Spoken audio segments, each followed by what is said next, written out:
what's up, everyone? This is SojuTalk, your weekly shot of K-pop. We're coming at you with a super spicy episode 303, and we're recording on November 3rd, 2024, which is a Sunday. At 9 a.m. Also, we're affected by like daylight savings, so the time shifted a little too. I'm in pajamas. We're doing a comfy episode. I'm Doug. I like to. Why am I thanking you guys? Warren's here. Hi. And Anita's here. Hello. As a quick reminder, check out SojuTalk on your favorite podcast platform, sub to us on YouTube, join the SojuTalk Discord, and be a part of the nation. All right. First thing, we're recording on a weird time. It's 9 a.m. It's because Warren is going somewhere, so he's not going to be around. Yes. So, tomorrow on Monday when we normally record. I fly out to Korea in about 15 hours. 15 hours. Yeah. I'll try to capture some content while I'm there. We'll see. Yeah, so we're going to have a 1 week break because Warren's going to be there for a pretty long time. So we're going to take a 1 week break and then we'll be back. We'll cover everything then. So that's logistics. Oh, let's do it. Okay, let's get into this. The final thing I want to say is we're releasing this on a Monday, right? We're releasing this on November 4th. If you're a American listener in the United States, November 5th, the following day, Tuesday, is the election day. I'm sure anyone who hangs out online is sick of the election, but let me just say, I implore you to go do your civic duty and vote. Like, I implore you to If you haven't already, yes, please. If you haven't already. It's one of the few things, like, rights we get as citizens in this country when we can make a positive change in this country. So please vote. I think there's a common sense person you should be voting for. I've already voted. Anita already voted. Kamala. So y'all should please go out and vote. If you're in a battleground state, Anita lives in one of them. Y'all, please go vote. I double beg you to go vote. In 2 weeks, we'll either have a very happy episode or we'll reflect on this essentially endorsement in 2 weeks. But we'll be there. Okay, guys. Let's keep going. Let's get to the real show. All right. We have big new releases. We're covering 4 of them. STAYC, GPT, crazy. I don't know. We got an AI theme song. We got G-Dragon with Power, which is a pre-release from him. Babymonster, Drip. Kep1er, TIPI-TAP. Let's start at the top. STAYC, GPT. They are from High Up. Last 3 songs, Cheeky, Icy Thang, Bubble, Teddy Bear. Y'all remember how much shit I talked about Cheeky Icy Thing, right? Oh, man. I absolutely detest this song. Is that like a 2 for you on the number scale? What do you think? Oh, yeah. What would it's a 2 or a 3. Oh, man. Yeah. Okay. Wow. I absolutely hate that song. Like, wow. I'm telling you, I saw when they did like the summer concert thing, Summer Inkigayo, they did like a big concert with everyone there. And then like New Jeans came out and did a monster set. Mm-hmm. And then STAYC showed up, and I'm like, please don't do Cheeky Icy Thing. And they go, STAYC, Cheeky Icy Thing! And I said, what the And my dad was eating dinner across the room. Oh. Oh, no. And then he goes, he looks up from eating. He was compared to that last thing, it's kind of shit. Oh, no. He didn't go shit. He said this is kind of bad compared to what we just saw. Oh my god. So my household does not like Cheeky Icy Thing. If you do though, that's completely fine. That being said, I kind of dumpstered STAYC in the last like 30 seconds. You did. I like this GPT song. I think we're finally back on the right track. Yeah, me right. I feel like this song, for some reason, it feels just like the vibes of STAYC are coming back, like sprouting from the wasteland of what I thought their career was ending up as. I feel like we finally have some positive energy here. They finally went back down. They went back down again. Is that what it is? Yeah. Yeah, it's going down again, I think. It's going down again. We got this a little bit whimsical thing, which is kind of, STAYC's always been a little quirky in itself. But I think it's just a very pleasant song to listen to. It's not like the chorus is too hard hitting or anything, but it's just very pleasant to listen to overall. It's very chill. It's a lot of good mood. You know what I mean? It takes the format of they call it French house, which I kind of see. They take it sounds like they took a sample and they create a rhythm with it, with the bum bum bum bum bum, that rhythm, and then they added a house loop over it. I think that's the main thing.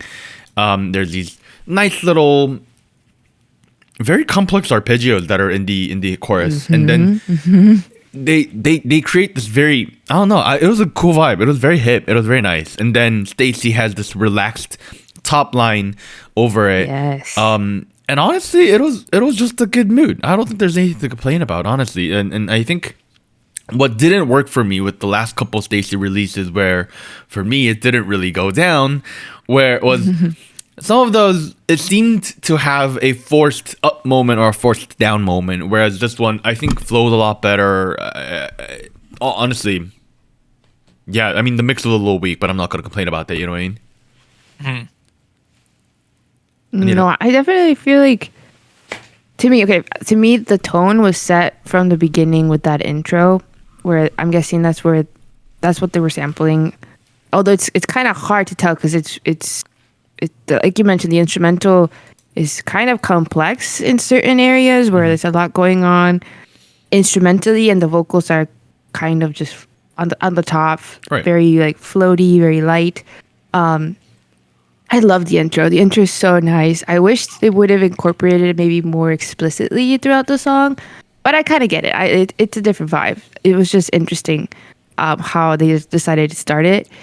But yeah, no, I think the song from their previous releases that has maybe inspired this as well was "Run to You."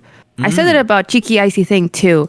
I don't know if it's something they're revisiting recently, but there's like a certain progression of the melody, and I don't know, something about the emotion in the song. It felt very similar, and I don't know, I don't mind it. I like "Run to You" a bit more than the last couple of releases they've had.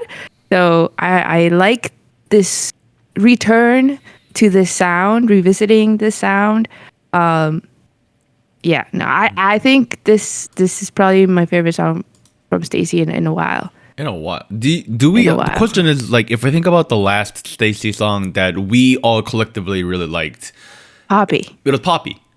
Poppy. Do we think there's a return to form in the likes of this is as good as Poppy, or is it better than Poppy? Or like, do we like this? Maybe a little less than Poppy. You know what I mean? Like, what do you think? I think I like this a little less than Poppy, just because Poppy felt completely new, whereas I'm picking up things in GPT that remind me of "Run to You," of things that I've already heard from STAYC, but I like those things, so I don't mind it. Okay, I think yeah. Oh, keep going. Oh no, you go first. I think I prefer GPT on vibe check. I think it just flows better. Oh, I you know the Poppy as the core, Poppy, Poppy, Poppy, Yeah. Poppy, right, whatever. Right. I don't know. Maybe it's because it's 2024. I'm just into these like easy listening vibey songs. Like everyone, like the meta it's is trendy now. right? Yeah, it's definitely trendy. a lot more easy listening than Poppy, right? Because Poppy is still very high energy. It does. Yeah. It follows a lot of the core principles that Black Eyed Pilsen himself kind of put into place. This one honestly feels like it was an update of the STAYC quirkiness and the Black Eyed Pilsen smooth production, their talent in girl group music, and then updating all of that into like having maybe a bit more relaxed, more chill tone. Because like if you, for example, like if you go to the bridge, you know, the moments before the opening of the third act in this track is like this like light break chord. It's been very filtered down. And it's just. It doesn't feel the need to go like super upbeat. It's actually very chill. And I felt like that was a clear illustration of what the producers were trying to do with this track. It's very relaxed, even though it maintains a very high tempo and there's still a driving force behind the track. You know what I mean? Honestly, what do you guys think about the ChatGPT inspired? Okay.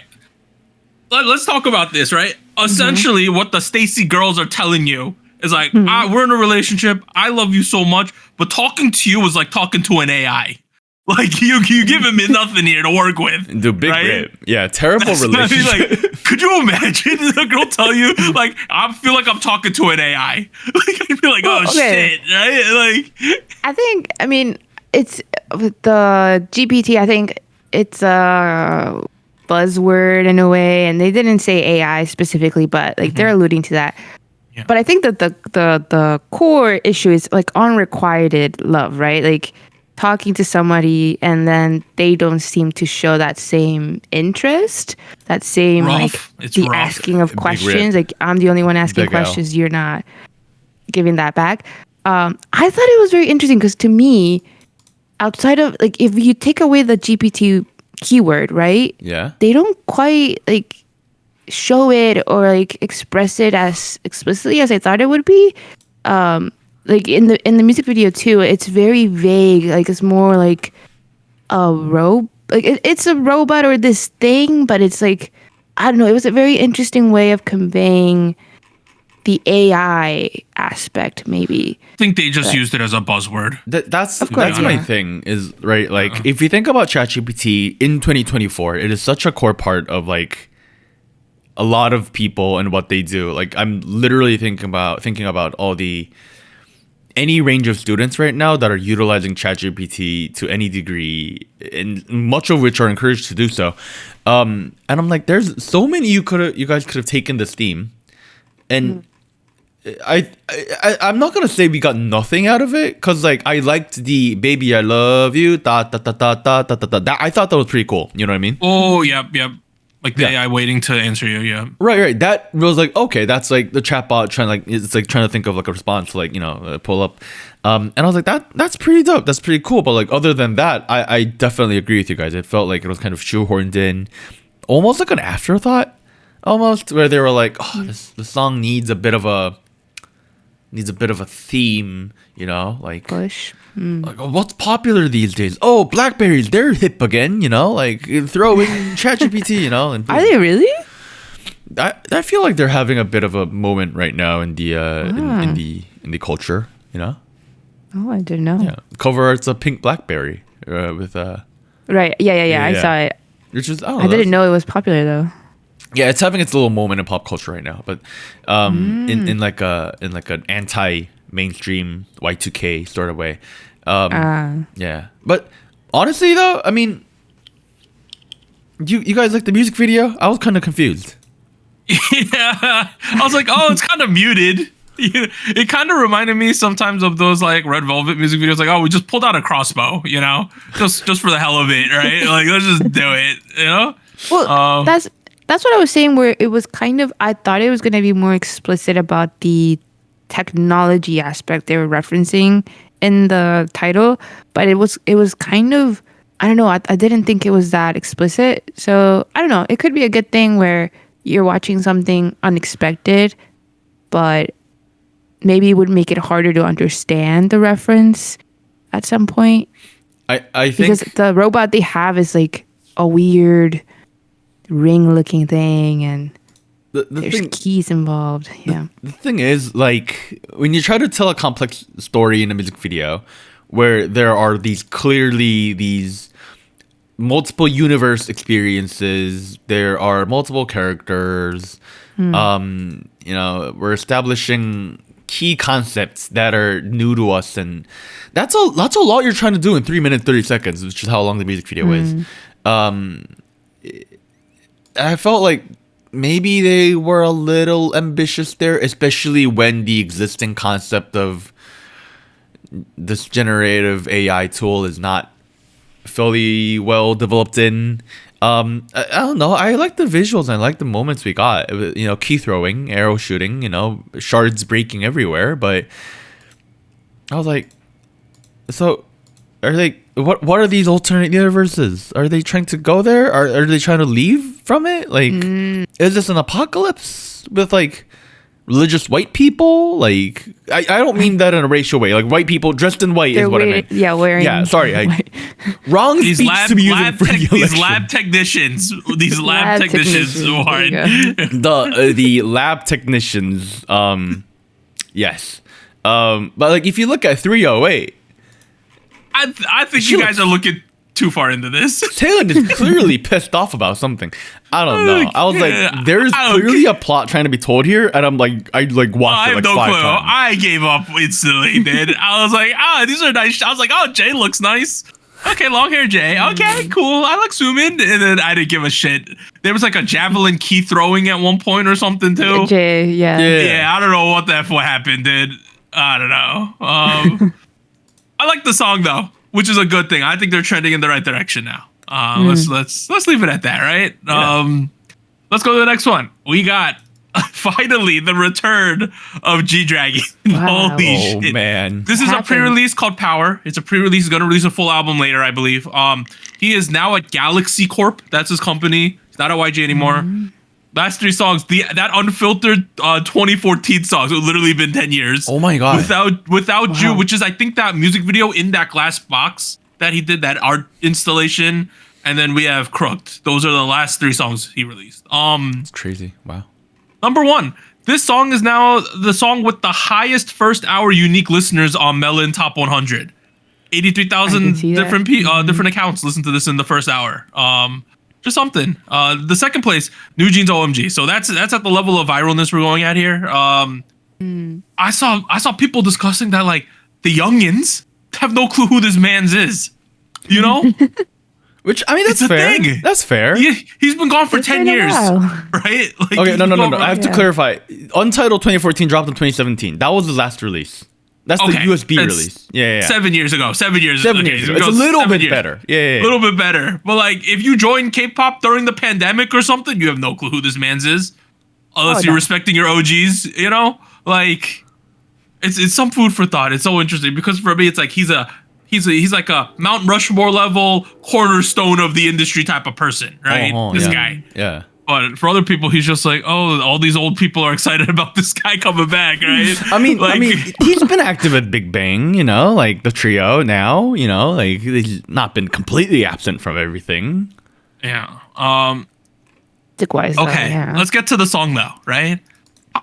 How are we feeling about this, Warren? As someone who likes rap songs with a lot of rapping in it, we got a lot of rapping here. How do you feel about? We do. How do you feel about G-Dragon? I want to preface and say that I am probably the core VIP generation in the room at right now. Like, Yeah. I am the kid who went out to buy the white Fila's high tops because Big Bang made a song about it, and I was the kid who listened to Heartbreaker on my earbuds, and then I would pull them out, and then I would make fun of them, and then pull them back in and be like, yeah. Warren was the kid who was talking about he wanted those flower Nike collaboration shoes. Those ones. No, like I'm talking about the white Fila high tops back in 2009, you're talking about the old stuff, right? Yeah. Some shit like that. Yeah. 2009? Dude, I go way back with this fucking group. So I want to preface and say I'm heavily biased, and I know it. I know that Yeah. I'm biased. It's So okay. that's who we are. I'm not. Don't expect objectivity out of me. But did I think it was perfect? No. It's just, but it gave off almost like a mid 2000s level hip hop vibe here, with a bit of a fresh take, like what GD does a lot often. I was getting notes of GD in particular he's a very well known fan of an American rapper named Lil Wayne. We all know who Lil Wayne is. I feel like a lot of that is in play here at the moment again.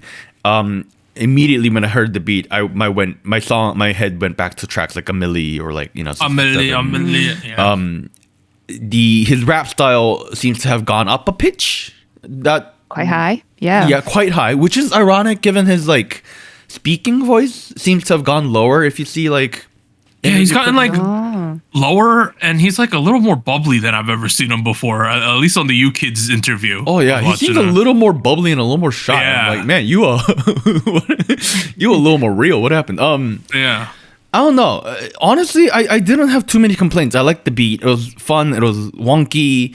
It had a sense of grandiose when the bass dropped in. It was good bass. Holy shit. And then you have GD rapping on top of it. He is clearly a lot more capable of a rapper than he was, I don't know, something like 10 years ago. His flows go a lot better. Although I will admit, the song still, it seems like a hip hop track, but it still follows the format of a K-pop track. Like there's a proper build up, there's a proper chorus. It's not too long, but I don't know. I just let out a bunch of thoughts and ideas. What do you guys think? And I'll react to them too.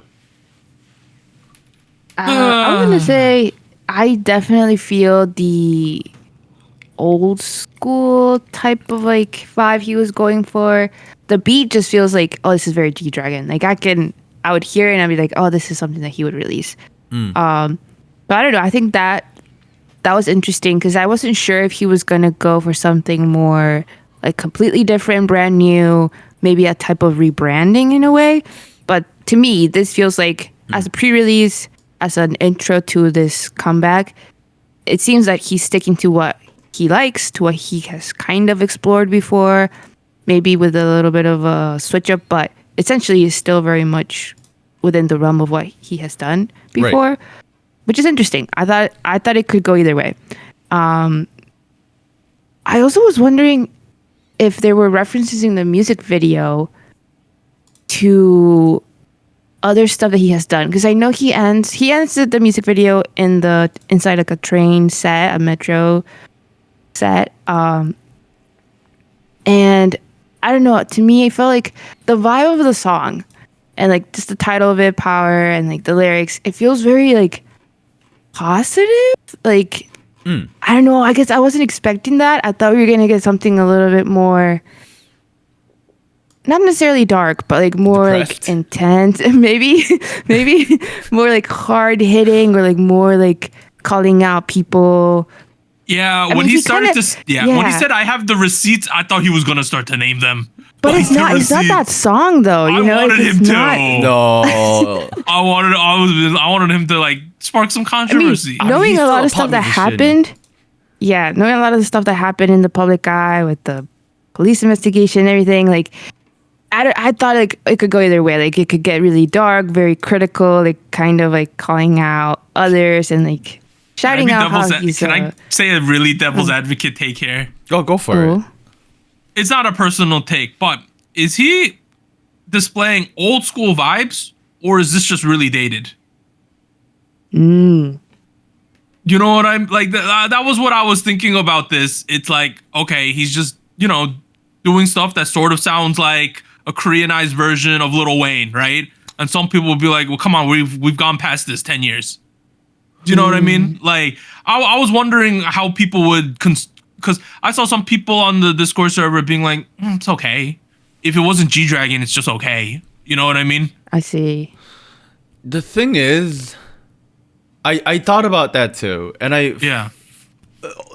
this is where you're gonna tell me I'm very biased in favor of this man, but my conclusion was that maybe he is ahead of the trend cycle, a little too far ahead, and that's why it feels like it's like out of date when it's actually like we're moving into this. You know what I mean? I don't know. Like that's where I'm like, maybe I'm like stretching it a little bit. I probably am, honestly. But at the same time, like it's not like I've been listening to hip hop music of this style for a while. Like if this was popular in 2016 or 17, I'd be like, okay, it's a little dated.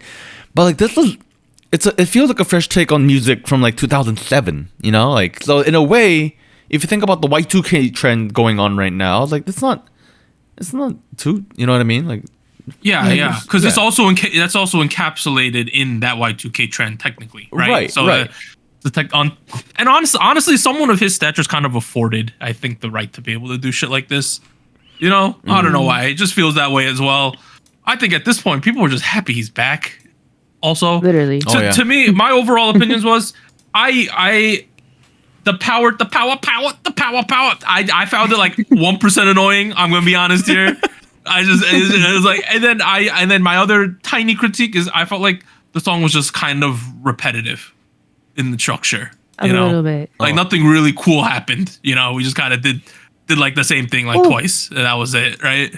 The thing I was getting though, and when I first listened to the song, I didn't know it was a pre-release, but it did feel like a introduction, like a intro type of track where like kind of reintroducing himself as an artist too, which I thought was interesting as well because, like I said, I thought that he was referencing his other songs because I thought the train station at the end reminded me of like, what was it? Crazy Go Crazy, something like that. Like that title track, and then like the little car was the thing he used in another music video, and I don't know. I feel like there were certain things where I feel like, oh, are we alluding to previous releases, kind of like going through his career and then kind of culminating in like, oh yeah, I'm back type of vibe. I don't know. It's an interesting track. I'm really curious to see what the main thing is going to be, though. Yeah. I feel like the music video was less about, personally, I felt like it was less about his whole discography and more so about his current position and the way it plays against media. Like, for example, like if I go to about 40-ish seconds, that to me, that's the U-Quiz set. Yep. That's U-Quiz. And that's GD in the middle of it. If I go to, there's like a news sequence, like if I go to like 128-ish, that's news. That's the live news broadcasting GD. It felt like a lot of this was based around how GD's life is constantly on air. I mean, a lot of famous people rap about this and sing about this. So I think you can kind of see where I'm going for. But like the idea of my life is constantly on media, it's on TV constantly. That sort of that's why I felt like it was a little bit more appropriate to do a one cut, no edit music video, because like your life is again constantly on air. The significance of the subway, that art I didn't really get. People are looking at the metro map in the background and saying that's the track list. I don't know if that's true, honestly. Oh, I didn't see that. Okay. Yeah, no. If you look a little closely, you can kind of make out like a map in like 203-ish on the left side of GD when he starts dancing. So the third track is called Take Me. What I can read. You can actually. There's I have a giant ass monitor. Yeah. I can read some of these. I mean, people took screenshots and you can look it up. Yeah. Interesting. Okay. Yeah, but my overall take isn't too far off, right? Like it feels like he's testing waters. It feels like he is what's GD's most recent relevant event. It is probably his drug scandal.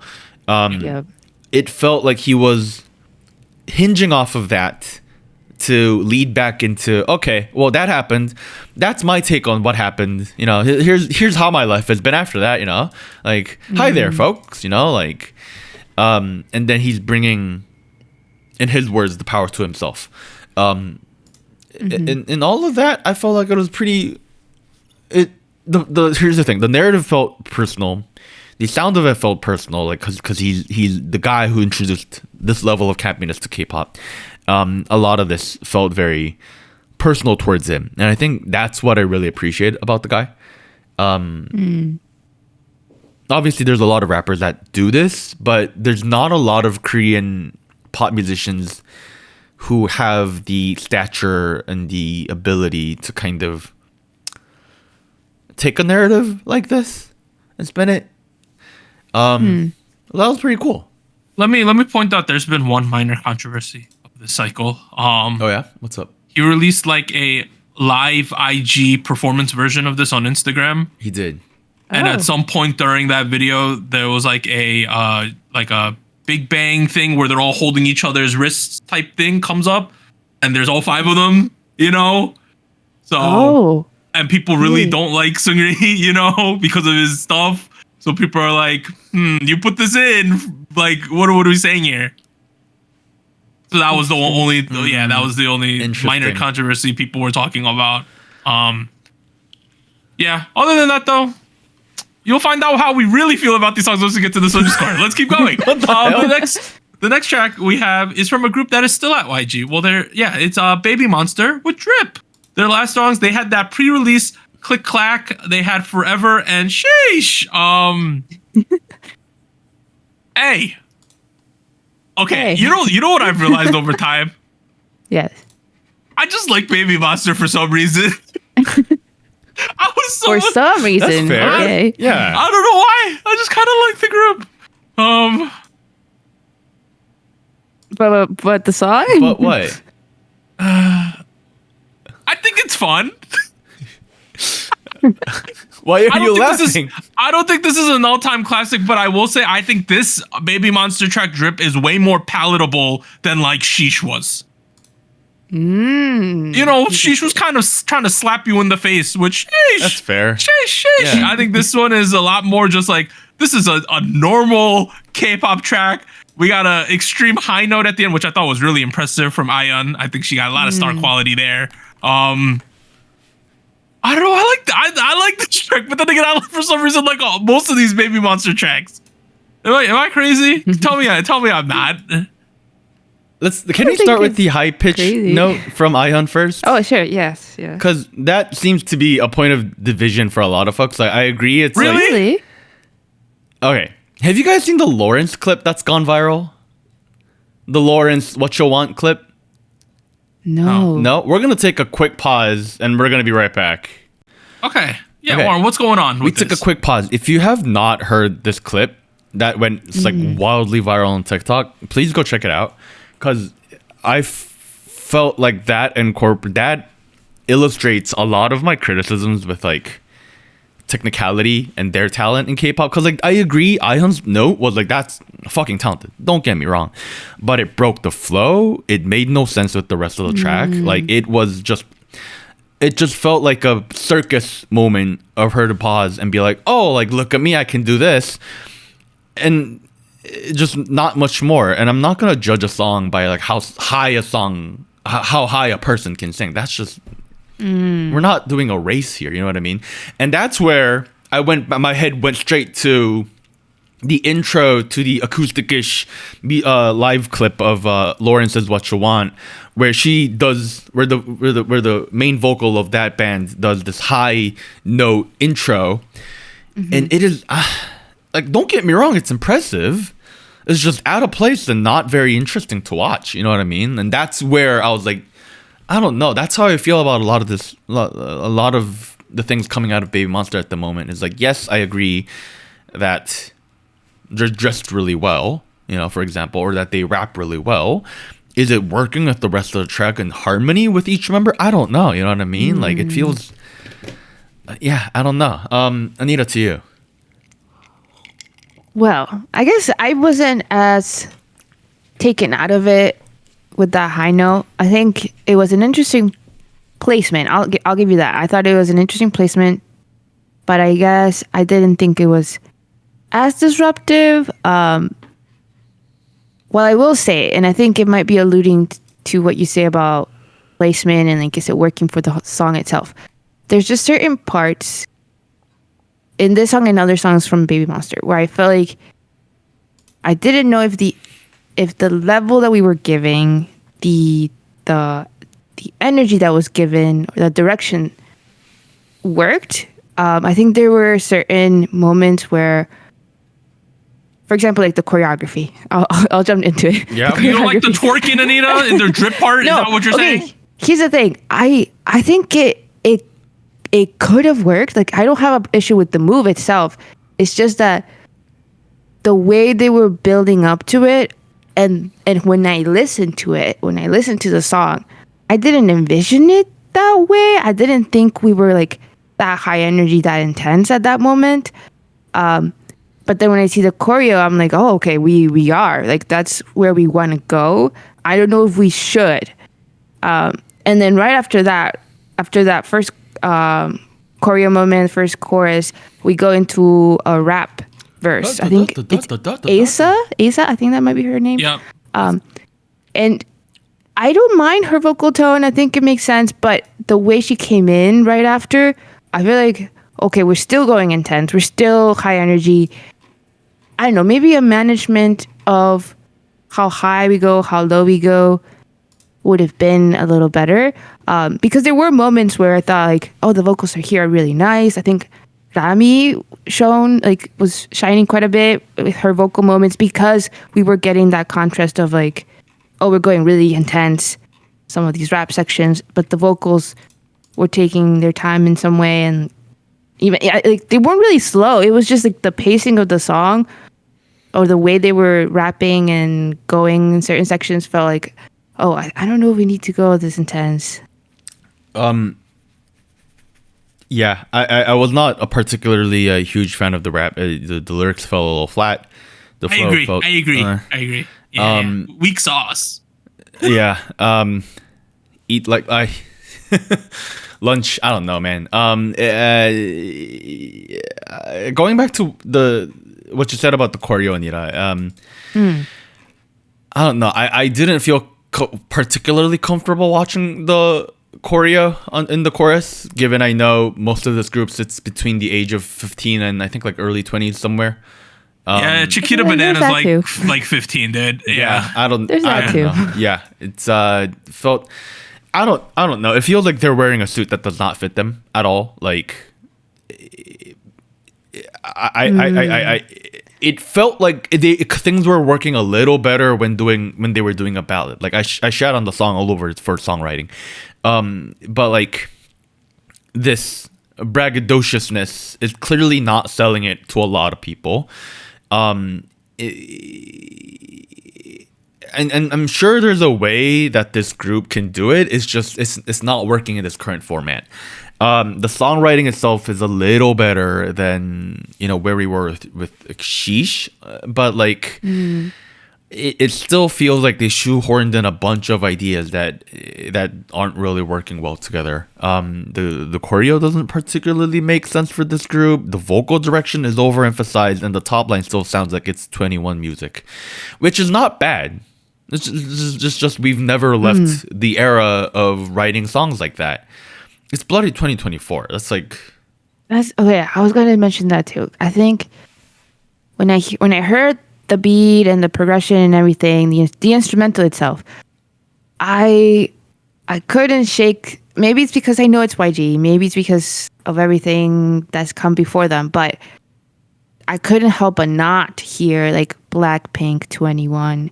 And I think I hear it so much more in this particular track than in the others. I don't know why. I can't pinpoint it. It's Boombaya, I think. I can't even say. Yeah. Right? Yeah. That was what I was getting. I think a concern that I've had for a while with YG, and I think we haven't had a lot of time to compare, right? Because it was 21 and then Blackpink, so there's only two groups really to see if there's even a trend. But to me, it feels like YG producers, not the members, YG producers have not really figured out a way to make their girl groups distinguishable yet. Like the sound. Anita, that's a fair take. You don't need to tippy-toe around that one. That's an okay. I feel like we've said this. We've alluded to this for a while. Most way of saying what I just said. Yeah, I think a lot of people know this take, and I think it's a very common take people have with Babymonster. Another thing I've noticed is I've seen some of the TikToks of them doing the choreography, like they're doing like groups of 2s or 3s, right? Yeah. The amount of like, I'm not gonna put an effort, but how hard some people are twerking versus other people is very distinct. Like, I don't know how to put it. I saw one of them. I'm just gonna say there was a video with Rami and Ion doing the choreo, right? The twerking choreo. Rami like put like 15 times more energy into it. And it was like so much more energy that I was like, I feel like you should have reshot this and said, let's match this more. Either way, like either lower down or go higher. Yeah. Like I'll show you guys during the break or something. I watched it and I was like, it's like, dude, like we released this consciously, and I was like, I don't know, maybe it's because like in the past people said like Ion like over danced. That was like a criticism some netizens were having towards her, over dancing. But at the same time, I was like, there's over dancing, and then there's like a real big energy level disparity going on where it looks like a little weird. You know what I mean? Like it's like we're not given the same. And I thought that was a little off. And you can't really tell in the music video because they make it a little jittery to make it seem more impactful. But when I saw some of the TikToks, I was like, I feel like someone should have corrected that. I don't know. Maybe it's just me. I didn't notice it. I wasn't looking for it, but I didn't see it in the music video for some of the chorus shots. It would be interesting to see in the live performances, though. Yes. Yeah. Because I posted this YouTube short in our thing. If you watch this, you're gonna be like, "Holy shit! This one girl danced this 10 times as hard." which I don't know why it ended up like that, but it did. I hope Overall, it's not because of the comments. that's what I hope it's not either, because she should be serving just as much. Yeah. Overall, I think this is like a fun song, but is it like a good song? That's debatable. You know what I mean? That's for me. Like, I thought it was kind of fun, and I thought it was kind of enjoyable, but at the end of the day, it's like, I don't think this is doing a whole lot for Babymonster as a brand, you know? I appreciate the effort to break out of the like YG mold that was a little too obvious. I don't think we're fully, however, there yet. I also understand this is I think Airplay typically doesn't write girl group songs. He wrote Drip, Love Maybe, Really Like You, and I think other than that, this is his first like YG girl group track. But so this is where I'm thinking maybe I need to make our criticisms less specific about the producer and the overall team, because this is, I don't know, this isn't working at the moment for me. I think that's a fair assessment of your view of their like run so far. I think that's very fair. They are selling well though, so I don't know. The video, quite a bit of views. Yeah, their last thing in April sold 750K, right? So like they're doing extremely well money wise. It's just like, I don't know. It feels like it should be doing a little more, right? Yeah. All right, let's go to the last song. We got Kep1er with TIPI-TAP. They are from Wake 1/Clap. Last year's song Shooting Star, Galileo, and Giddy. We are now in an era of Kep1er without Mashiro and Yeso, right? So we the two members left and went to the new group. I forgot what the group made on or something something like that. Maiden. That's the group. We got Kep1er here. You know, I was a giant fan of Shooting Star, right? That's one of my favorite songs of the year. It's pretty obvious. I feel like they should have approached each one of these songs going forward, in the words of Blackpink, as if it's your last, and I don't think they did that here. Like, Really? I feel like the Shooting Star song was giving me like there was some desperation going on, you know? Like I felt like almost goodbye. I felt like this goodbye energy. I felt like, man, we got to hit it out of the park with this one, right? It's a big deal. It felt like there was a lot of gravitas with that song. This TIPI-TAP is like, let's just do a lot of falsetto for some reason in the chorus. Like, and it's just like, it just doesn't hit for me. I don't know why. I feel like it's a very trendy concept at the moment. It's the song follows the structure of this two-step shuffle rhythm UK garage kind of beat. It's very much in that realm of music. So you have these complex rhythms going on, and then you have these like Doug mentioned, like these airy, breathy vocals very on top airy. of it.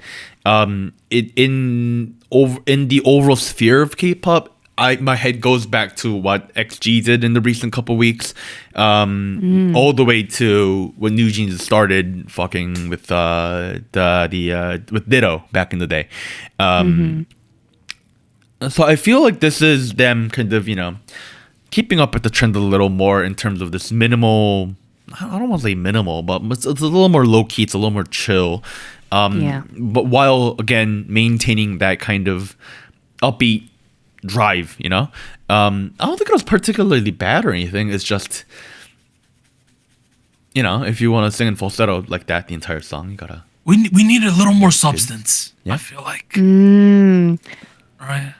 I feel like another artist, because Warren was listening a couple, but another artist I was thinking of that kind of has done this genre and particularly this aesthetic too, because Pink Panther, yes, yes, yeah, it's that sound, and I think the keyword for a lot of her songs has been like it's very chill, like there's not a lot, like a ton like intense energy going on, but it's fun. I think the visual concept also kind of reflected that too. I saw some comments in the music video saying that it was like low quality music video, and I was like, no, we're just going for that aesthetic. Would you consider this Fruiting or Hero, Anita? Yes. Yeah. I was like, finally, we're kind of doing this. I've been waiting so long. K-pop in its Fruiting or Hero era. Explain what that is. Arrow. Yeah. Okay, so Explain what that basically, is. Fruitiger Arrow is an aesthetic it's named after more of a Windows. What Windows was it? X, A Windows. XP, I think it was. Yeah. Back in the day, like Vista. It's 2000, Vista. It's somewhere in there. Yeah. Yeah, and it's very like has a lot of like stuff relating to like technology and like nature and like very A lot of blues and bright greens. pastels, color. Yeah. I thought it was really cool. A lot of the lighting kind of alluded to it, and like the angles of the camera and the way they transition, like the cootie catcher transition was really like, this felt cute. like very, very much that era. And Pink Panthers did a music video that was kind of doing that too. I think it's the one with Central C.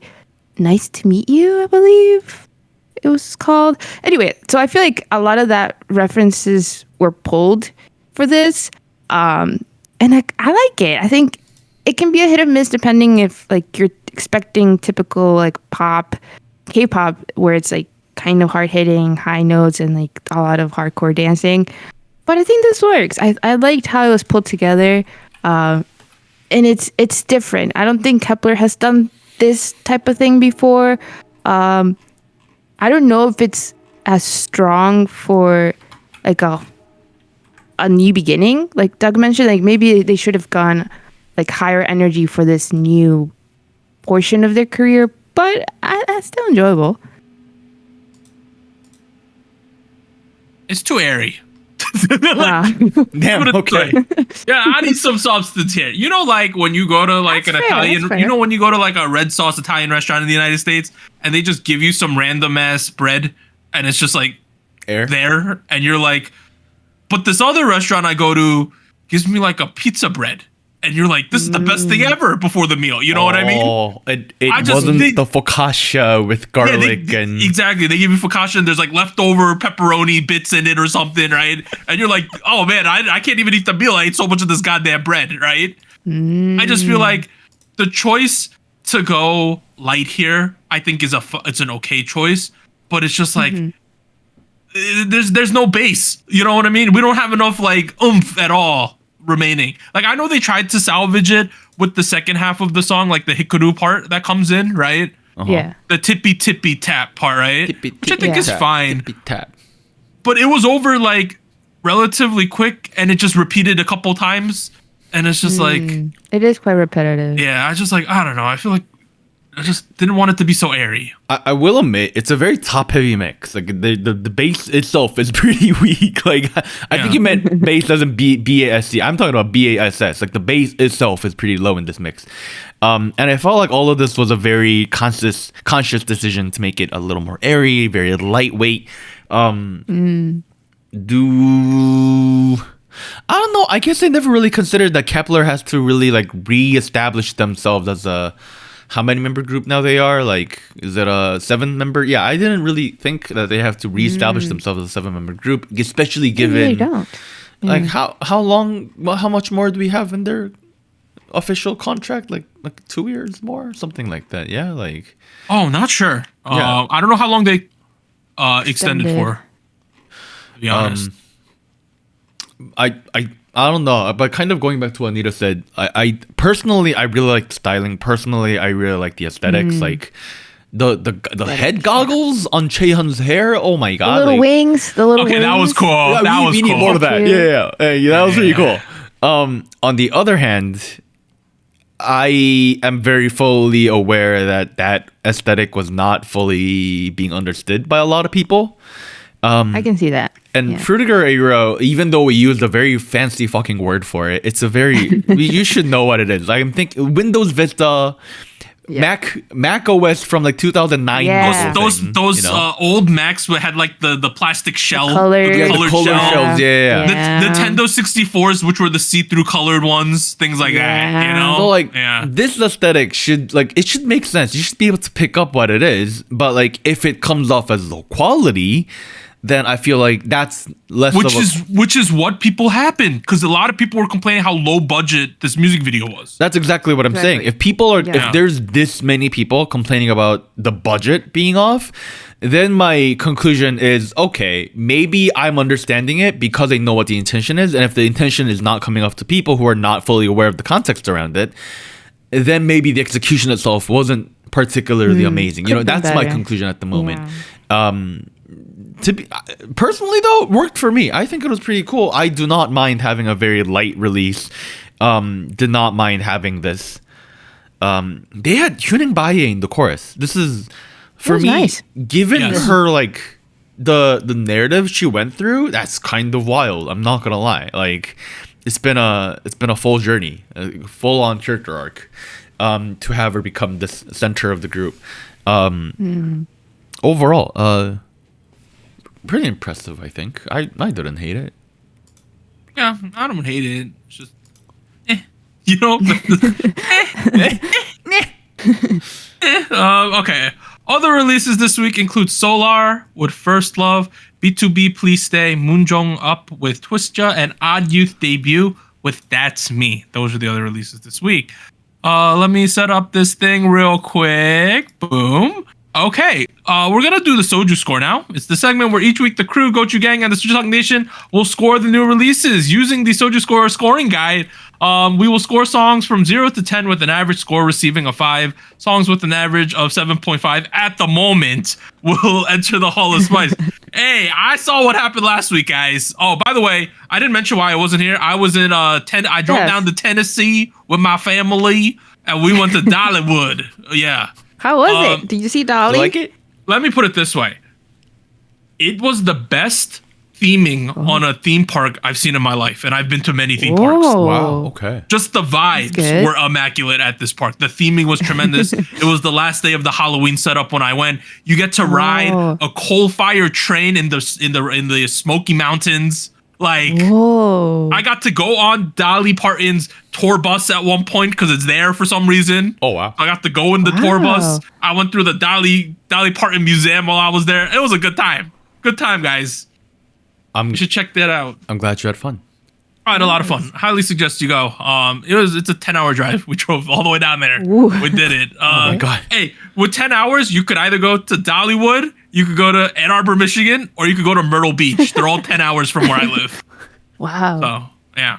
All right. I remember I saw last week, though, episode 302. Had some interesting scores. Purple Kiss on My Bike, 6.29. Triple S VV, that new unit, hit the floor, 4.96. Bisamo Identity, 6.26. I'm going to skip the next one. The Boys Trigger, 5.38. And then we had ITZY's Imaginary Friend, 7.47. Oh, that's so close. It was really close. So close. It came down to the fact that if like one or two people on the server didn't give ITZY a low score, it would have made it. Like I did the math. It was like one person didn't give it a 2 or something. I think it would have made it. Why don't we... A 2? Okay. I think all three of us in the room at the moment agree 7.5 is a very high bar. Why don't we sit on this for the next 2 weeks? 2 weeks while we're out. Yeah. Yeah. And we'll make a call. Right. Let's think about what the right number would be, because I feel like it's somewhere between 7.2 ish area, but yeah, if we go back and look, right? These are the songs that scored above a 7.2. Let's just do that, right? Okay. ITZY Imaginary Friend, 7.47. Espo Whiplash, 7.41. And XG, if you know, 7.29. Yeah, I'm okay with that. These are all banger. Yeah, these are bangers. The only other song that was close was Nemo Nemo from Yena, got a 7.06. That was the only other close one. Oh, okay. But I feel like that 7.25 might be the bar, That's not sounding bad at all. No, yeah. We'll think about it. We'll sit on that. We might come. We'll address it next week. Yeah. Or in 2 weeks. All right. The new songs this week: STAYC, GPT, G Dragon Power, Babymonster Drip, Kep1er, TIPI-TAP. Okay, STAYC, GPT. I'm giving a 7. Oh, wow. Oh. I thought I would recommend this. Oh, not a 4. What the fuck? You wrote 4. I'll give it a 7. I think it's a would recommend song. It's almost an 8. I was thinking about giving it an 8, but I settled on a 7. Okay. I think I was also between a 7 or an 8, but I can't give halves. And I really am into the song, so I'm gonna give it an 8. Wow, Anita, you rarely give these big scores. That's the highest Wow. I've gone so far. Wow. Man, I feel terrible now. I got a 6 on my chart. Okay. I felt like if you're gonna have a strong theme, you should play into it rather than having it be kind of shoehorned in. That's where it took away some points for me. Hey, don't feel too bad though, Warren. SojuTalk Nation and Gochu Gang, 6.48. So Okay. that's the score they gave. Sense. The score for STAYC GPT is 6.87. Honestly, Okay. I think that's pretty fair, right? Pretty fair, yeah. I think I need to really like this one though. I did. Let me check one thing. Let's say if I had given it an 8, let me see what would happen. Anita, Is if over it makes 7? it any better. It is. Shit. Aw. Okay. Never mind. Anita, if it makes it any better, 6.87 has the number 8 inside of it. So, like... Oh, okay. All right. Yeah. We're not too far off. Come on, Anita. It does. Okay, let's keep going. We have G-Dragon with Power. This was really hard for me to score, guys. I was between a 5 and a 6 Oh, wow. for this one. Okay, which way? Do the 5. I dare you. I double dare you. I want to see more from our friend G-Dragon. Okay. 5. Okay, wow. I was just like, I liked where it started off. He said, I got the receipts. I'm here. You're I'm still a waiting legend. for the receipts. I'm G-Dragon. And then we got none of that. You know what I mean? Oh, like, interesting. I thought he came in braggadocious and then he whimpered like a puppy towards the end. You know? Oh my god. wow. Where's that big dragon energy? Where's that big Yong energy? I didn't see any of it, my guy. Just saying. Okay. That might have went a little too far there. No, It's you okay. said you whimpered. It's on the record. Anyways, I understand that part. I think I'm still waiting for a little bit more. It is a pre-release. I kind of got that vibe, so it makes sense to me. But I'm curious. I think it did what it had to do in gaining interest. So I'm gonna give it a 6. If we go back to our like bread before the main meal kind of analogy, I agree. This felt like the bread before the meal. This is still an appetizer. Yep, but it was I'm full with the appetizer, kind of an appetizer. It was a pretty good bread. Ooh. Yeah, bread. bread was pretty fucking banging. It was crazy bread from Crazy Bread. 7? I'm leaning toward a 7 with this one. Yeah. Yeah, I figured. All right, All okay. right. SojuTalk Nation and Gochu Gang also voted 5.03. Oh wow. Ooh. As a result, G-Dragon Power gets the not powerful score of a 5.76. Oh, man. That's the score. Oh man. Wow, that's pretty low. Oh. Okay, that's the score. Next one, we got Babymonster with Drip. I enjoyed this one more than G-Dragon 6. Really? Wow. Wow. I like it. Yeah, I was between a 5 and a 6 with this one because while I do recognize a lot of the things I wish could be improved on, it's not the worst thing. I think it's still palatable. I think it's still within the realm of expectation. Doug, I can hear you. Yes. Well, my bad. I forgot again. 5. It's fine. We ain't gonna get It's flagged fine. for We'll just keep 1 going. second. Yeah. I was just trying to make my final decision about Kep1er as they explain their thought about Listen to your friend. I was like in my head. I had 2 numbers in my head, and I was like, if I listen to this chorus one more time, I'll be able to figure it out. I'm just gonna go in blind now. Anita, what's your score? I'm gonna give it a. I'll give it a 6. 6. 6. Wow. Okay. Wow, you guys are high. I'm being positive today. It's like a 4 for you, ain't it? No. Oh, 3. I was leaning between a 2 and a 3 with this track. Holy shit. Track feels very out of date, feels out of touch. I understand this is the formula that's gonna sell, but unfortunately, it's not the type of music I'm interested in. Do it. Choreo feels wildly inappropriate for these fucking 09ers. Do it. The vocal direction feels oh my god, inappropriate, or not in the sense of ethics, but in the style of it just doesn't fit them. I don't know. I'm gonna lean with a 3 here. Whoa. okay. All right. So just like they should go to gang. They gave it a 5.47. Okay, I kind of leading to a score of 5.12. Kind of fair, kind of fair. Warren didn't like this track. It is what it is. We got Kep1er, TIPI-TAP as the last track this week. The 2 scores I was in between before I started playing the music video. Almost got a copyright strike here. Was a 5 and a 6, by the way. So not great for me. But if I'm going to give Babymonster a 6, I think I got to give Kep1er a 6. Because it's at least that level. At least. I think that's a fair thing for me. Well, I'm going to give it a very confident 7. Okay, Anita. I like it. I like the aesthetic. The sound also is very, very trendy, very nice. So, 7. I'm gonna lean with the 6 here. I like this aesthetic as well. I think it's pretty pretty chill. Do I think this was the best execution of it? I don't know. Okay. Especially if I think of a big bad threat. Yeah. SojuTalk Nation Go To Gang voted for Kep1er's TIPI-TAP, and they gave it a 6 on the dot. Hey. Oh, okay. Do I have that right? Let me check my back end. Yeah, they did. Yeah, it is. Wow. Okay, yeah. Literally a 6. As a result, its score 6.25. Clean number there, guys. 6.25 for Kep1er's TIPI-TAP. All right. The Soju scores are in.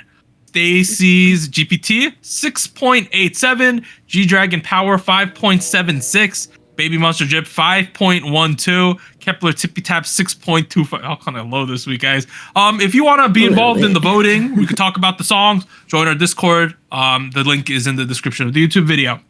All right, let's move to show winners. Anita, hit us with them. Okay, starting off, Rose and Bruno Mars with AP2, APT, winning again on M Countdown, Show Music Core, and Inkigayo. Total of 5 wins so far with this song. And we have aespa with Whiplash. They won on Show, Champion, and Music Bank. 2 wins so far for them. And then last, Kiss of Life, Get Loud. First win for this one on the show. Nice. Hey, let's get it. Nice. This Rose Bruno Mars song is dominating still, guys. Like, it's everywhere. it's everywhere. It's everywhere. But let me do a quick iChart check. Okay. Is that a perfect all kill run at the moment? Yeah, it's at 163 perfect all kills, and it's still gaining. Okay. At the moment. Second place, aespa Whiplash. Third place, G-Dragon. Fourth place, Mantra. So that's the top 4 right now. There you go. Yeah. All right. That ends part 1. SojuTalk episode 303. We'll be back after a short break. 3, 2, 1.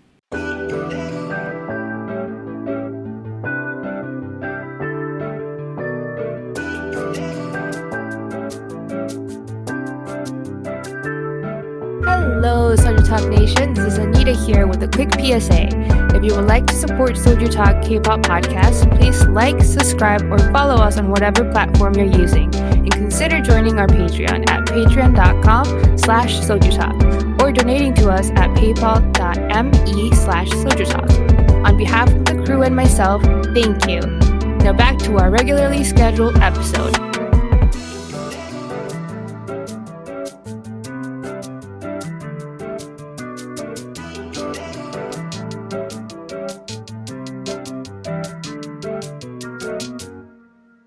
All right, we are back at it with some news and events from the past week. So we're going to continue this hype dumpster fire that Warren and Anita lit off last week. Thank you guys for having that nice presentation. I listened through it all. I feel like I got a better understanding of what was going on. Okay, we tried. But Hype has reportedly dismissed the person who wrote that music industry report, which contains provocative criticism of K-pop idols. So, the PR had a move here. You know, we had to do something. It's worth noting though, this dismissal doesn't mean they fired him. He still has a position in the company, just like a different position now. Yeah. Also, the HYBE CEO issued an apology for it. He said like, you know, we were just trying to get the public opinion, things like that. Like the apologize to the artist named in the document. We acknowledge the lack of awareness by the leadership who shared the document. You know, yeah, I gotta sneeze. Oh, sorry, I couldn't mute that one. Sorry, I didn't think I was gonna get two. I thought it was just one. Okay, we're back. Yeah, an apology. They kind of had to. You know, is that a good look? They apologized. The minimum. The minimum. Let's keep going though. So, the court rejected Minijin's injunction to be reappointed as Adore CEO. But that being said, this court thing had no bearing on the actual result, though, is what I read. Like, it was if the court like upheld her injunction, it legally wasn't going to force her to become CEO again. It was more just like the court recommends you do this, is what I'm reading, what I read into. I felt like it wasn't like a formal like you have to reinstate her. It was more just like they wanted the court to like give an opinion on this situation. Which is kind of strange. But anyway, it was rejected, so we didn't have to go into that murky water anyway.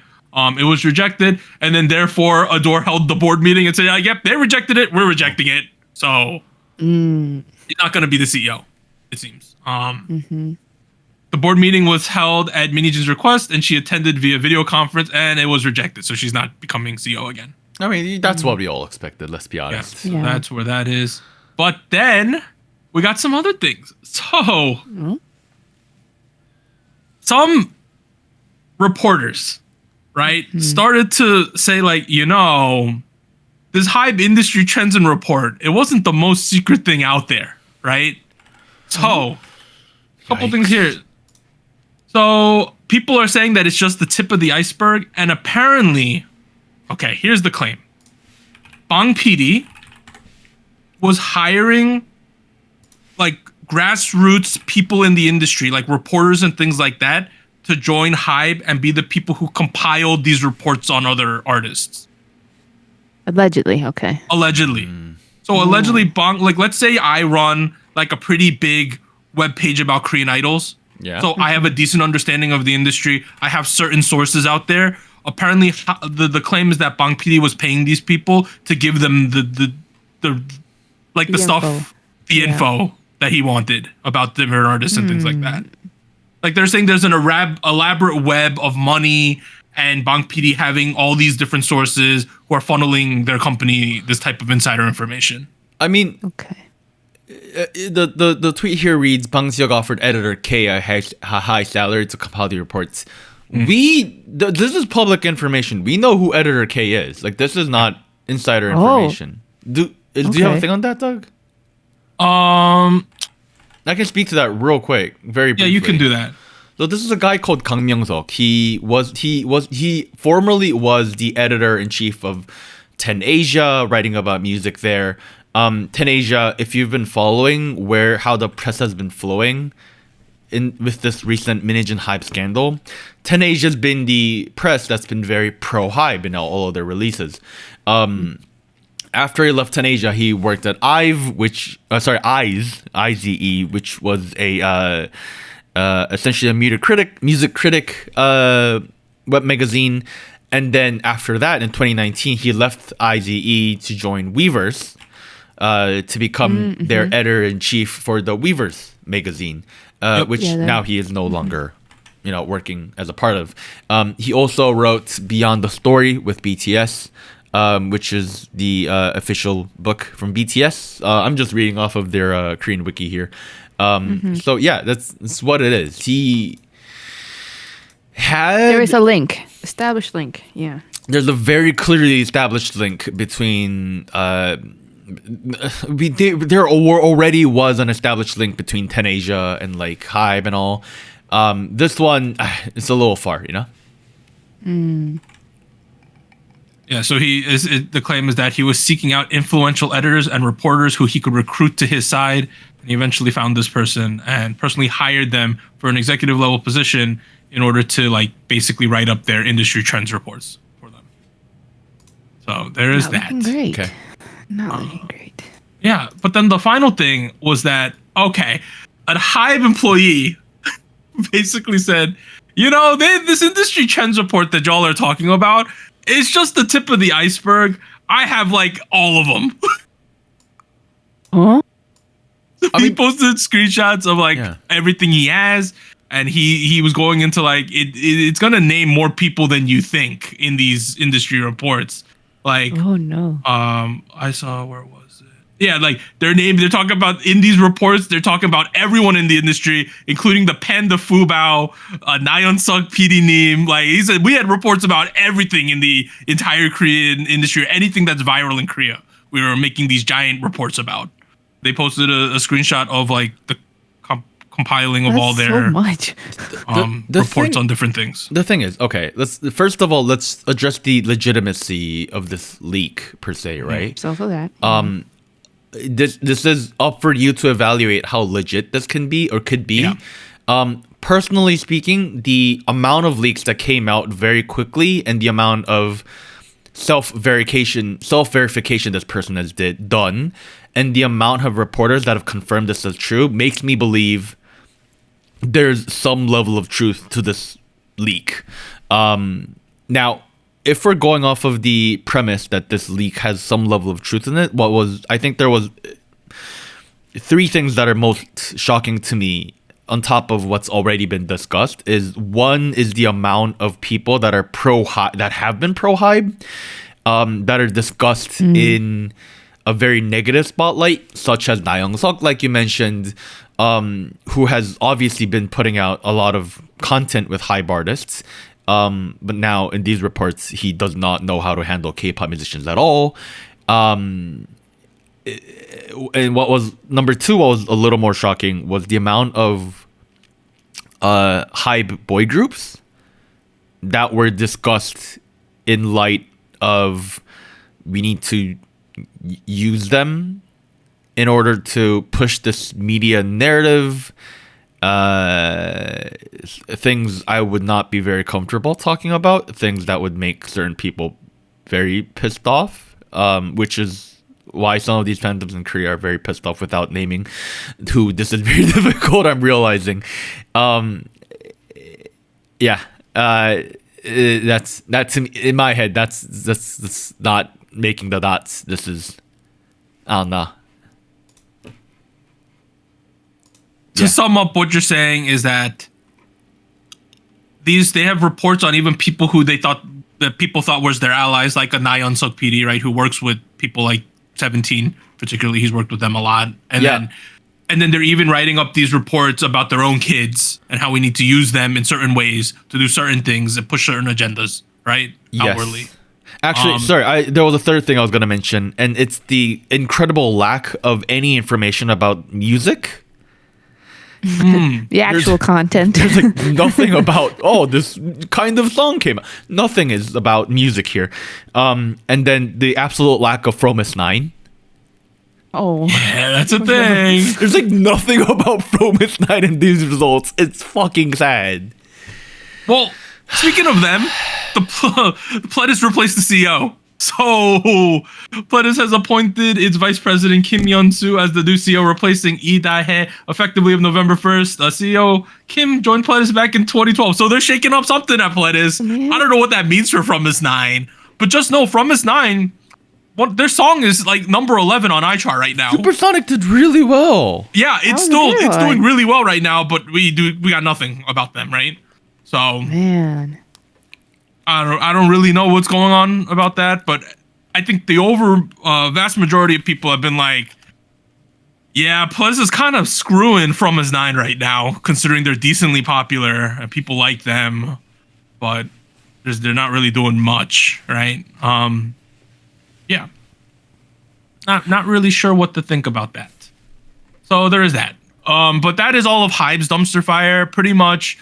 Little more fallout on this industry reports. Minijin's not going to become CEO, and then Pledis switched the CEO, and people are claiming that this is just the tip of the iceberg, and there's way more documents out there that people have. The thing Why is, are there honestly, so many documents? this is just a personal take. Like the Minigen stuff, that was one thing. This feels like the reports that are dropping. That this feels like a completely new issue on its own. Like I like in my head, I'm not making the connection between this and Minigen. Like yes, that led to this, but this is so much bigger of an issue on its own. It's one thing if like let's say we're in the room and we're the From Is 9 team, right? And we're in the room, right? Having a conference meeting. And people go like, we're talking about what we want to do with From Is 9. We go, yo, that Whiplash thing Espa's doing, pretty good. I like that. Let's do something like that, right? Or it's nothing to be like, this other group, that concept they tried, it didn't work. It was bad in execution. The outfits were bad. The music was bad. Let's not do that. It's one thing if we're just saying that out loud and brainstorming what we want to do with our group. But it's another thing when we're writing like, yeah, this idol looked really short next to this person. We can't let them stand next to each other and they look ugly. Like that's a total, and we're writing up documents about this, right? We have formal documents. Yeah. I need to like really emphasize the competitive research, guys, at the end of the day needs to have a formal format. It needs to have numbers. It needs to follow a content format where it makes it easier to compare your competitors. It is not a list of paragraphs about they did this.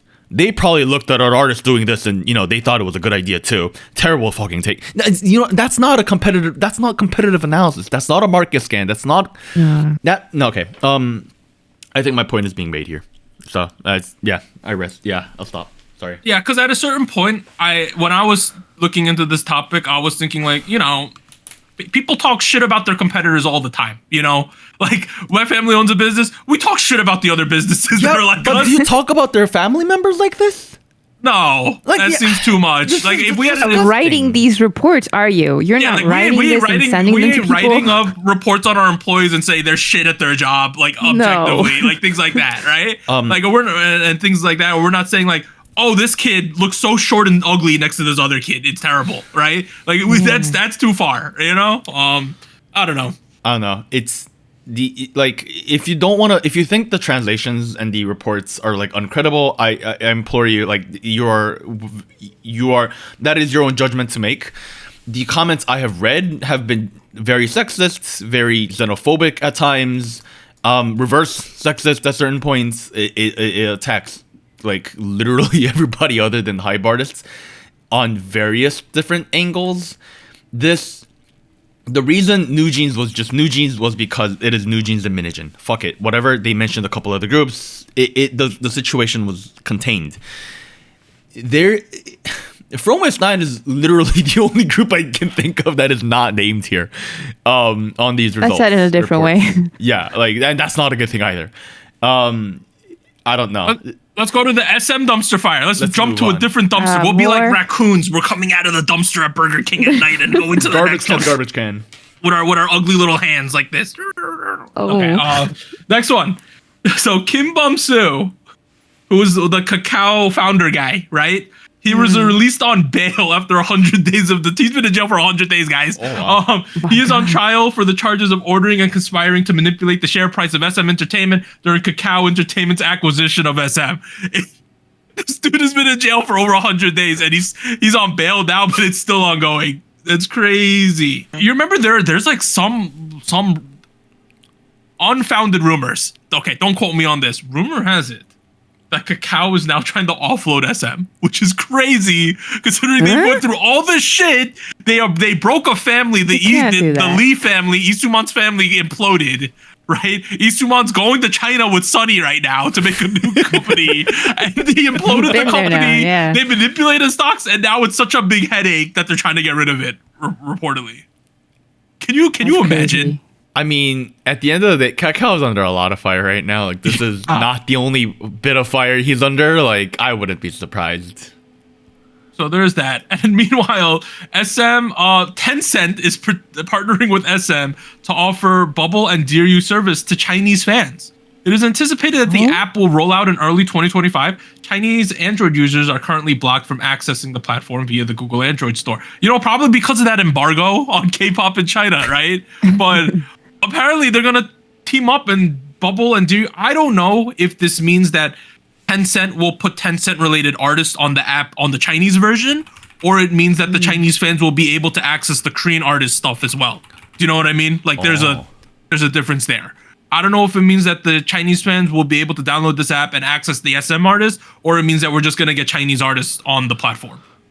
So I don't know. Yeah. So a little bit of context here. China, if you're in China, you cannot access the Google Play Store. That is the store where you download apps for Google Android. I don't think this is K-pop specific. It's just more so like Western tech specific. Maybe it's like a B2B deal, you know, where they're just giving out platform access, you know. Maybe. But it is something to think about. Let's keep going. All right, we're done with the dumpster fires. RM documentary, Right People, Wrong Place, December 5th. Oh, Dropping a documentary. that's a name. That's a gonna title. happen. It was a good song and a good album. That will happen there. Twice is set to perform after Thursday Night Football for Amazon Music Live on November 21st. I don't understand what's going on here. So first, some context. On Thursday night, Amazon Prime airs an NFL game. Like, it's not on TV. It's on Amazon Prime specifically. Okay, wow. So I guess after that game's over, Twice is gonna perform. Something like that. Oh, Isn't they're being very active in the States again in the last couple in collaborations. yeah, like they're Yeah. aren't they opening for Coldplay? Yes, I have that on here somewhere as Yeah. well, I think. Let me see. Well, I saw the article. Oh, here we go. Oh, there yeah. you go. So Twice is they're going to be a special guest at Coldplay's concert in Korea. They're doing 3 dates. Actually, wow. they're doing 6 dates. Wow. Wow. That's a long 6 concerts in Korea. That's a lot for a Western artist, is it not? I feel like it is. Are they that popular in Korea? Apparently. Look, there's 6 dates over here. Wow. They're gonna be performing over like 9 days. They're gonna do 6 concerts. Wow. That's happening. And Twice is gonna be there. There is that. Next thing, we got some info about the 2024 Mama Awards. TXT and Hype and Zero Base 1 collaboration stage. That should be pretty Whoa. cool. Oh, okay. And then Big name. Flav and Youngji are having a collab. Lave. Flav. And Youngji. How's it gonna work out? I feel Okay. like international K-pop fans outside of Korea are not really on to Flav yet, even though they're very popular in Korea. So maybe this will be a good introduction to all of us outside of Korea. Like I can't name one Flav song. I can't name any of these members. I just know that they're these guys. Oh, You recognize that. them. next thing, Day 6 World Tour. Ooh. Ooh. Kaohsiung, Sydney, Melbourne, Auckland, Los Angeles, New York. If I understand correctly, I think they already ticketed. So good luck, guys. But ticketing already happened. They're performing at Madison Square Garden. That's crazy. No, the theater. Oh, the oh, theater. oh. Yeah, so it's a smaller theater. I think it's like a couple thousand seater. So should be. Let me look that So up. pretty cool. The theater at MSG, 5,000 capacity. Not bad. Day 6 is absolutely killing it right now. Here's not even a hot take. They're a candidate for Boy Group of the Year, right? I agree, for sure. Yeah, for sure. They might be the Boy Group of the Year when it all said and done. I mean, and then some of the cheaper tickets are on for $200. You know, it's not terrible. oh, by the way, I did get paid by Ticketmaster, guys. If anyone was concerned. Yay. Hey. That's good. It was like a saga. I talked to like 4 different customer representatives. Oh, I God. DM'd no. them on Twitter. Like Oh my god. God, why? at a certain point, one of the person told me, like, low key, we haven't paid anyone out. So I sold the tickets like September 3rd or something. God. Or no, I sold the tickets October 3rd or 1st or Early something, October, right? yeah. Early October. And they told me, like, yeah, since October 1st, we haven't paid out any resale of tickets. I was like, what the What F? the fuck? And it's supposed to take 5 to 7 days. And then eventually someone told me on like October 22nd, they were like, yeah, if you don't get the money by Halloween, let us know. And it came like a couple days. So it took like 15, 16 business days when it's supposed to take 5 to 7. Did they explain why it took so long? No, but I'm assuming they had some kind of critical error in their system. and it took a couple weeks to fix. Interesting. Okay. But like they held everyone's money for like weeks, if not months. Dang. Yeah, rough. Finally though, Taemin, Anita, world tour. Ooh. I normally don't name all the places they're going again, but you know, we're going to China, Mexico, America, Brazil. Finland, Brazil, Germany, England, Paris. We're going to France as well. So he's doing a proper world tour. So if you're excited about Taemin, get some tickets to this. Yeah, and that's all the news this week. Over the week we're skipping and the following week, we got a lot of comebacks. Shiny Mino, TXT, Day6 Sunjin solo debut, Epics, Haze, NCT Doyoung, VVZ, and Hypen, NCT Dream, Primrose, Eve, Classy, ATEEZ, Jin, Taeyeon. That's a lot. Oh, bye. Probably gonna have a mega episode. Stuff. I'm assuming Taeyeon. I'm assuming Jin. I would assume ATEEZ. Oof. NCT Dream and Hypen are kind of big. TXT. Yeah. Oh my god. BBC. VVZ, but compared to these other ones, I don't know if they got a shot. Oh, right? you're right. Like, I'd It love might to cover be boy Eve, heavy. but yeah. Wow. Gotta be boy group heavy. So we'll have to see. Maybe we'll break it up over a couple weeks, and maybe we'll come back to some of these songs. But yeah, that ends Soju Talk episode 303. I would once again implore you, if you are stateside, to please vote in the election tomorrow. Go vote. Please vote. I beg you. I already voted. Anita already voted. We're Yep. all voted up. Please do your civic duty. We'll see you guys in 2 weeks. Bye, everyone. Bye bye. Bye. Bye. And here's an extra special shout out to all of our Fiesta Patreons on patreon.com. Bagel, Charles, Cotton Ball, Ellie, Gogu Mama, Honey Pools, Liam's Games and Toys, NJ Parks, South Texas Once, Siu Sumi. And thank you for joining Soju Talk, your weekly shot of K-pop. Thank you, really.